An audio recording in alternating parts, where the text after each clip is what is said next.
Hello guys, ladies and gentlemen. Amahoro y'Imana abane namwe ndabasuje cyane aho muherereye ku migabane y'isi itandukanye. Mumeze mute? Twebwe tumeze neza. Imana idutijije ubuzima, idutijije twiriwe neza. Abo bwije turabirizaho, abo buke nabwo tubahaye mwaramutse. Turashima Imana kuko bisanzwe tubivuga buri munsi, tacatuma tudashima Imana aho bari mu byiza, aho bari mu bibi. Situation yose urimo ugomba gushima Imana, niko ijambo ry'Imana rivuga. Kandi buriya ni icanditswe cyiza tugomba kugenderaho. Ijambo ry'Imana niryo tugomba kugenderaho. N'abatagendera ku ijambo ry'Imana bafite ibindi, ariko nabyo bifite ubusobanuro bwabyo. Rero ndabakiriye ni kuri Ngene official, mumeze neza yemwe, ni ukuri tuganire dukurikira. Noneho uyu munsi ebana maze iminsi nkora ibiganiro bijanye n'abagore, ariko noneho uyu munsi n'abagabo. Umugabo wese ahari mushira gatebe hasi rero tugendane kugira ngo mwumve ivyiza by'uyu munsi, ivyo twabageneye. Ejo bundi numvise akantu ku ijisho ry'umuturanyi, nanje narakumvise chance nawe baye kugakora. Aravuga ngo umugabo umwe ngo yatanze ode ejo bundi, ngo havuga ngo hari ibintu byamukiraniye, ngo ejo bundi yaje umuvuga ubutumwa mu minsi yashize, ngo arababwira ngo mube maso, ngo musigare neza, ngo arabasezera Yesu asezera abigishwa, ngiye kubategurira, ngo ngiye kubakira amazu.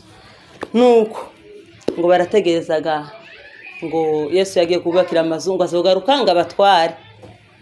Wa mugabo gati none ivyo bintu bimaze kunkiranira, turategereza. Tejo bundi kandi haza undi muvuga butumwa aravuga ngo Yesu, ngo mube maso, Yesu araza kumujura. Ngizo bintu birankiranira mwe abantu. Yesu asize avuze ngo nzogaruka mbatware ngiye kubakira amazu. Turiteguye. Undi nawe araje ngo Yesu azoza kumujura. None ivyo bintu ngo bimeze gute? Ngo muzonkiranura aho hantu, ivyo bintu byarankiraniye.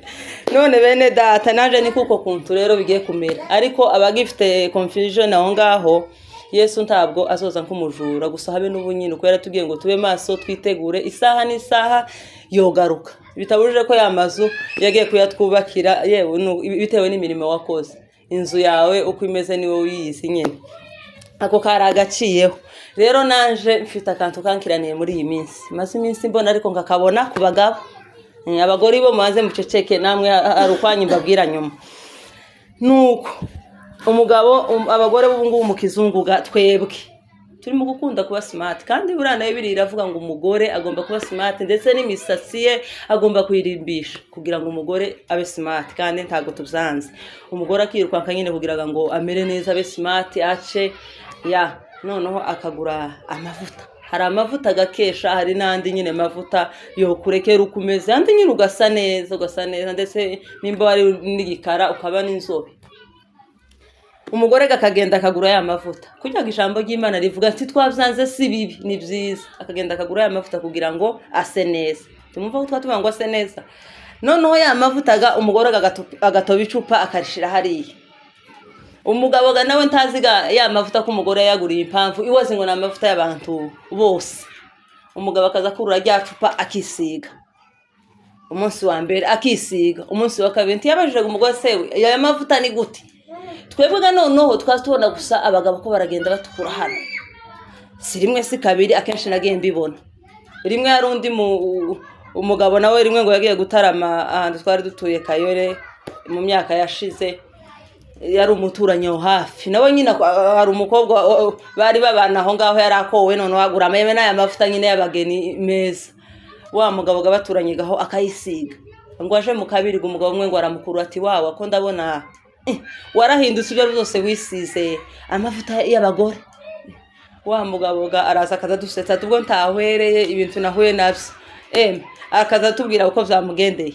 None bene data, utarabona undi mugabo ngo agukurura kubwiye ati hari ukuntu wahindutse. Twebwe abagore hano mabarabara ko turabibona. None mbere yuko bagukurura ngo bakubwire ibintu ko vyakomeye, ko turabona ibintu byagumye kugurana hano mu mujyi, uzobanza ubaza umugore ateseri no cupa ntako ryo mpindura. Kuri uruhuga rw'umugabo ruri sensitive cyane ndetse kuruta ugumugore. Nza numva bavuga abashakashatsi ngo ndetse niyo ngo habe n'inzara iteye, ngo umugabo ni uzupfa mbere y'umugore, kubera ko niko byanditswe nyine, tagweje bavyanditse. None tugaruke kuri iki ngiki, mbere yuko wisiga uzobanza ubaza umugore atese aya mavuta hari ico yompunga abanyaho. no yisiga cyangwa se kugira ngo twirinde izi ngaruka zose z'abagabo nyine kugira ngo bahinduke kubona umugabo gatukuye nawe yari inzobe yari irabura ivyo bintu gabiza bishaka ko ukoza isoni none ga kugira ngo ivyo bintu tubikiranure neza hari amavuta y'abagabo abagabo gano no mutwandikira ari muri commentaire mvuge twobigenza gute ayo mavuta se wowe uyazi rwose turayazi turayababwira amazina yayo kugira ngo ibintu bigume bigende neza kugira ngo ejo n'ejo bundi tuzohura hano mwibarabara ibintu uzagumye kugorana kandi ga si byiza ari amavuta gagenewe abagore gusibye ko na abene wacu biriya ngo bagaza bitukuza nabo ese agene ko sorry bene wacu hari umuntu narimbaje jana nyine nikantengusha bene wacu biriya muri Kongo ababembe niwe bagaza bitukuza kandi kubona umugabo w'umubembe witukuje kwizina rya Yesu none ngaho mbwira imfura y'umugabo w'umunyamurenge ngo yitukuje hano mwibarabara yeme mbaye mbagiriye inama n'ukuri si kwa ubaya ni inama kandi nziza kandi muyikurikirana amavuta y'abagabo ayo ngani muyakenera tuzoyababwira hano tuzoyababwira muzayabaze rero inama yacu yari nkiyo ngiyo bavandimwe mugende mureke kwisiga amavuta y'abagore abagore bafite impamvu bayaguze kandi ni byiza birakwiriye ariko hari n'amavuta yagenewe abagabo nuko bimeze rero iyo niyo yari inama yacu uyu munsi murakoze cyane kubyumva